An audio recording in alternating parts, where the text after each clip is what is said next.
Hello everyone, আসসালামু আলাইকুম। Welcome back to my channel শারিয়াস মাম্মি। আশা করি সবাই ভালো আছেন, সুস্থ আছেন, আলহামদুলিল্লাহ। আজকে একটা ভিডিও নিয়ে আসলাম। এটা হচ্ছে যে দিস ইজ মাই কিচেন।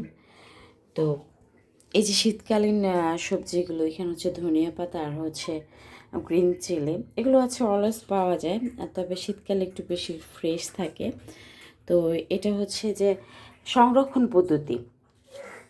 হয়তো আপনি জিপলক ব্যাগ ইউজ করতে পারেন অথবা একটা এয়ারটাইট বক্স ইউজ করতে পারেন। হ্যাঁ, আর যেসব মরিচগুলো মরিচের যে বোটাগুলো থাকে সেই বোটাগুলো ফেলে দিয়ে তারপর হচ্ছে আবার হচ্ছে অনেকগুলো ভাঙ্গা কাটা অংশ থাকে, সেগুলো নেওয়া যাবে না। ওইগুলো মরিচ হচ্ছে একটা পচনশীল দ্রব্য, সো পচে যাবে। হ্যাঁ, দশটা ওইটা নেওয়া ও আমার ডায়মন্ডের আংটিটা আম্মুর কাছে দিয়ে এসেছে খুলে, এই জন্য হাত খালি খালি লাগতেছে আঙ্গুল। তো এগুলো নেওয়া যাবে না। হ্যাঁ, আর বোটা সহ রাখলে হচ্ছে অনেক দিন যাবৎ খাওয়া যায় না, মরিচটা পচে যায়, এই পাশ থেকে পচে যায়। হ্যাঁ, তো এইভাবে মরিচের বোটা ছাড়িয়ে একটা এয়ারটাইট বক্সে সংরক্ষণ করে রেখে দিবেন।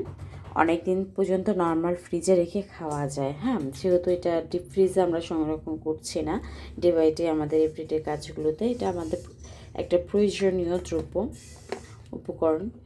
আর হচ্ছে ধনিয়া পাতা, আপনি যদি ফ্রিজ পলি ব্যাগে করে যখন আমরা বাজার থেকে নিয়ে আসি ওইভাবেই কিন্তু আমরা রেখে দিই ফ্রিজে, কিন্তু কিছুদিন পরে দেখা যায় পাতাগুলো হলুদ হয়ে যায় এবং পচে যায়। এই জন্য আনার সাথে সাথে যদি একটু কষ্ট করে গোড়াটা আটিতে ওইটা বাঁধাই থাকে, আমি দড়ি সহকারে দড়ি থেকেই ধরে কেটে ফেলছি ছুরি দিয়ে। দেখেন, আমার আর কষ্ট করে বাছতে হলো না, কারণ এখন হচ্ছে একদমই ফ্রেশ। হ্যাঁ, ময়লা পাতাগুলো মানে ছাড়াইতে হইলো না। তো এখানে হচ্ছে জাস্ট কেটে রেখে দিলাম। আমি জিপলক বক্স মানে জিপলক ব্যাগ ইউজ করি না, একটা এয়ারটাইট বক্স দিয়ে ইউজ করলাম। এটা জাস্ট আমি ফ্রিজে রেখে দিব। তো হয়ে গেল এটা মিনিমাম 1 সপ্তাহ খুবই ভালো যাবে আলহামদুলিল্লাহ। ইনফ্যাক্ট হচ্ছে অনেক দিন যাবত ভালো যাবে, 10 দিনের মতো, I hope so. Thanks. So yes, thank you for watching my video. Okay, Allah Hafiz.